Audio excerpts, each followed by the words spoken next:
بسم اللہ الرحمن الرحیم۔ کتاب العلم حدیث نمبر 122۔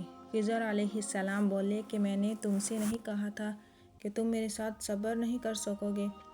ابن عیینہ کہتے ہیں کہ اس کلام میں پہلے سے زیادہ تاکید ہے، کیونکہ پہلے کلام میں لفظ لقا نہیں کہا تھا، اس میں لقا زیادہ کیا، جس سے تاکید ظاہر ہے۔ پھر دونوں چلتے رہے حتیٰ کہ ایک گاؤں والوں کے پاس آئے، ان سے کھانا لینا چاہا، انہوں نے کھانا کھلانے سے انکار کر دیا۔ انہوں نے وہیں دیکھا کہ ایک دیوار اسی گاؤں میں گرنے کے قریب تھی۔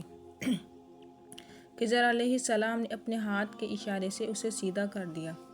موسیٰ علیہ السلام بول اٹھے کہ اگر آپ چاہتے تو گاؤں والوں سے اس کام کی مزدوری لے سکتے تھے۔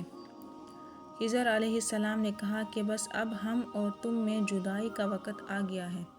جناب محبوب کبریا رسول اللہ صلی اللہ علیہ وسلم فرماتے ہیں کہ اللہ موسیٰ علیہ السلام پر رحم کرے۔ ہماری تمنا تھی کہ موسیٰ علیہ السلام کچھ دیر اور صبر کرتے تو مزید واقعات ان دونوں کے بیان کیے جاتے اور ہمارے سامنے روشنی میں آتے، مگر حضرت موسیٰ علیہ السلام کی عجلت نے اس علم لدنی کے سلسلہ کو جلد ہی منقطع کرا دیا۔ محمد بن یوسف کہتے ہیں کہ ہم سے علی بن خشرم نے یہ حدیث بیان کی، ان سے سفیان بن عیینہ نے پوری کی پوری بیان کی۔